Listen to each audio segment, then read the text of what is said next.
একটা গাভীকে 3বার বীজ দেওয়ার পরও যখন কনসেপ্ট করে না, তখন সত্যি বলতে কামারিদের মাথায় হাজারো চিন্তা ঘুরতে থাকে। সমস্যা কোথায় হচ্ছে, টাইমিং ভুল হচ্ছে নাকি গাভীর অন্য কোনো প্রবলেম আছে।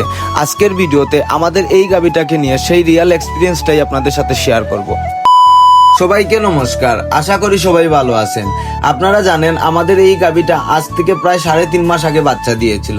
আর সবচেয়ে অবাক করার বিষয় হলো, বাচ্চা হওয়ার মাত্র 21 দিনের মাথায় গাভীটা আবার হিটে চলে আসে। সেটা নিয়ে আমি আগেই একটি ভিডিও বানিয়েছিলাম। সেখানে আমি বলেছিলাম কি কারণে গাভীটা এত দ্রুত হিটে এসেছিল। কিন্তু দুর্ভাগ্যবশত এখন পর্যন্ত গাভীটাকে 3বার বীজ দিয়েছি, তবুও এখনো কনসেপ্ট করাতে পারিনি। সত্যি বলতে এই জিনিসটাই একটা খামারির জন্য অনেক টেনশনের, কারণ একটা গাভী বারবার হিটে আসলে তখন খরচ বাড়ে, আবার মানসিক চাপও বাড়ে। তো যাই হোক, আমাদের এই গাভীটা সাধারণত হিটে আসার 7 দিনের মাথায় পারফেক্ট টাইমিংয়ে থাকে। আর আগের বার যে বাচ্চাটা হয়েছিল সেটাও কিন্তু হিটে আসার 7ম নম্বর দিন বীজ দিয়ে কনসেপ্ট করেছিল।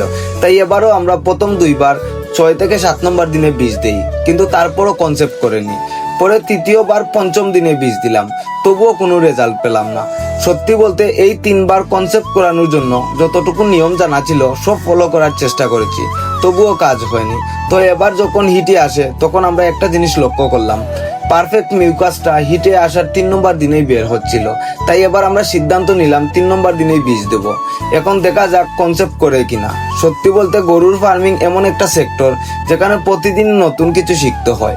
এক একটা গাভীর বডি কন্ডিশন, হিট সাইকেল আর টাইমিং আলাদা হয়। তাই অনেক সময় একটা গাভীর ক্ষেত্রে যে টাইমিং কাজ করে, অন্যটার ক্ষেত্রে সেটা কাজ নাও করতে পারে। তো যাই হোক বন্ধুরা, আপনাদের মধ্যে যদি কেউ এমন সিচুয়েশন ফেস করে থাকেন অথবা কনসেপ্ট করানোর আরো ভালো কোনো ফর্মুলা বা অ্যাডভাইস জানেন, তাহলে অবশ্যই কমেন্ট করে জানাবেন। হয়তো আপনাদের একটা অ্যাডভাইস আমাদের অনেক কাজে আসতে পারে, কারণ সত্যি বলতে আমরা প্রতিদিনই কিছু না কিছু শিখি আর আপনাদের কাছ থেকে অনেক কিছু জানতে পারি। ধন্যবাদ এতক্ষণ সাথে থাকার জন্য। সবাই ভালো থাকবেন, সুস্থ থাকবেন। দেখা হবে পরের কোনো একটি নতুন ভিডিওতে। হর হর মহাদেব।